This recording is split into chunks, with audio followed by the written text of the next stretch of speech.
राघव ने हैवानों की पिटाई करते हुए सोचा, ये सब तो थोड़ी देर पीटकर फिर से लड़ने आ जाते हैं।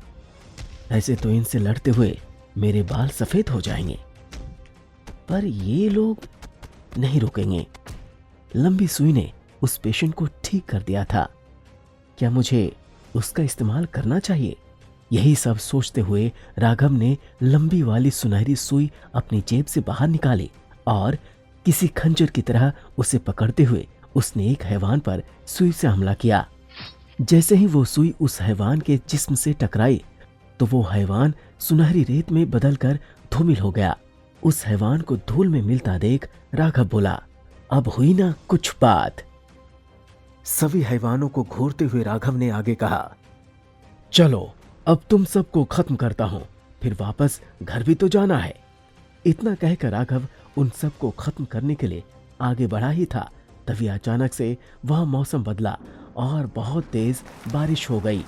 राघव की शक्तियां अब धीरे धीरे कम होती जा रही थीं। अब वो पहले की तरह फुर्तीला भी नहीं था। हाथों से निकलती रोशनी भी धीरे धीरे कम होती जा रही थी। राघव की ये हालत देखकर मुकेश को बड़ा आनंद आ रहा था। जोर जोर से हंसते हुए मुकेश ने कहा, मेरे एक सिपाही को तुक्के से खत्म करके अपने आप को कोई योद्धा समझ रहा था। आज तेरा अंत निश्चित है राघव, और उसके बाद तेरी नई सुनहरी सुई भी मेरी होगी। जंगल में बारिश रुकने का नाम ही नहीं ले रही थी। लाल आंखों वाले सभी हैवान राघव को किसी बॉल की तरह पटक पटक कर मार रहे थे। तभी वो काला साया वहां आ गया।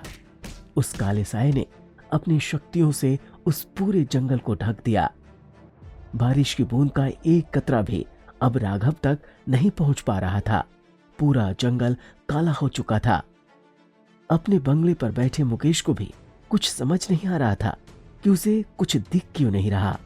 जमीन पर अधमरे पड़े राघव को उस काले साये की भारी आवाज सुनाई दी, उठो राघव, अभी काम पूरा नहीं हुआ, उठो। ध्यान मुद्रा में बैठा मुकेश अपनी शक्तियों से ये जान चुका था कि वो काला साये का किया धरा था। इसलिए उसने अपनी सेना से कहा, आसमान में वार करो। उन हैवानों ने मुकेश का हुक्म मानकर पेड़ों के ऊपर चढ़ते हुए उस साये पर हमला शुरू कर दिया। जख्मी होने के बावजूद भी वो साया राघव की रक्षा के लिए वहां डटा रहा। कुछ पलों बाद राघव की आंखें खुली और उसमें से सुनहरी रोशनी निकली। खून से लथपथ राघव जमीन से थोड़ा ऊपर हवा में उड़ने लगा। तभी वो लंबी सुनहरी सुई उड़ते हुए राघव के हाथ में आ गई और अगले ही पल उसके शरीर में एक बार फिर वही पहले वाली ऊर्जा दौड़ उठी।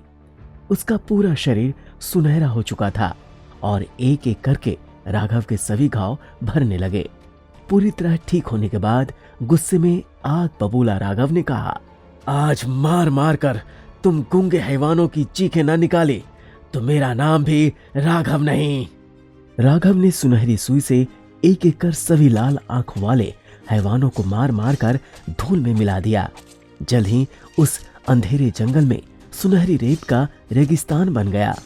आखिरी हैवान के मिटते ही मुकेश का ध्यान टूट गया। उसकी आंखें अब फिर से नॉर्मल हो गई।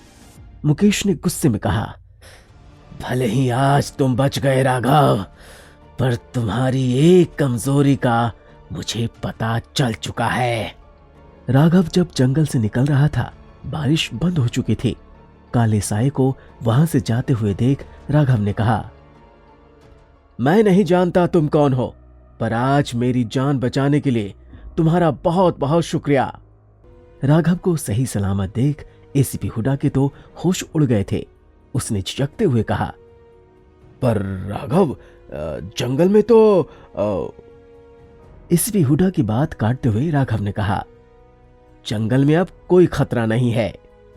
एसीपी हुडा ने चौंकते हुए कहा, पर वो असल में क्या था और आपने सब ठीक कैसे किया? यकीन मानिए हुडा साहब, इन सवालों के जवाब मैं भी ढूंढ रहा हूं। अब जल्दी चलिए, हॉस्पिटल में मेरे पेशेंट्स मेरा वेट कर रहे हैं। इतना कहकर राघव जीप में बैठ गया। राघव को हैरत से देखते हुए एसीपी हुड्डा ने पहले तो वायरलेस पर मैसेज भेजा और फिर राघव को लेकर वहां से निकल गया। राघव ने अपनी लंबी सुनहरी सुई से सभी को ठीक करना शुरू कर दिया। कुछ देर बाद मीडिया भी वहां पहुंच गई। दिल्ली से थोड़ा दूर एक गवर्नमेंट हॉस्पिटल में राघव शर्मा नाम के डॉक्टर ने अपनी सुनहरी सुई से हजारों गांव वालों को एक अनजान महामारी से बचाया। ये खबर अब टीवी चैनल पर थी। अपने आलीशान लिविंग रूम में बैठे हुए एक शख्स जिसका नाम अंगद था, वो राघव को न्यूज टीवी पर देख रहा था। अंगद की उम्र लगभग 29 साल के आसपास थी। उसका कद भी अच्छा खासा था। न्यूज देखते ही अंगद अपने सेक्रेटरी का नंबर डायल करता है। सेक्रेटरी फोन उठाते ही कहता है, जी सर। दुबे जी, ध्यान से सुनिए। इंडिया में एक राघव नाम के लड़के की काफी तारीफ हो रही है। आप इंडिया का कोई भी न्यूज चैनल उठा लीजिए, आपको पता चल जाएगा मैं किसकी बात कर रहा हूं। उसके पास सुनहरी सुई वाली विद्या है। मुझे उस लड़के की पूरी जानकारी चाहिए। कौन है ये अंगद? क्या था उसका इरादा? क्या छीन लेना चाहता था वो राघव से उसकी शक्ति, या उसके पास था कोई ऐसा फॉर्मूला जिससे उसके मरे हुए पापा हो जाएंगे जिंदा? और आखिर क्या थी राघव की कमजोरी? ये था YouTube पर सुपर जमाई का आखिरी एपिसोड। आगे के एपिसोड सुनिए सिर्फ पॉकेट FM ऐप पर। डिस्क्रिप्शन में दी गई लिंक से डाउनलोड करिए पॉकेट FM ऐप और सुनिए आगे की कहानी।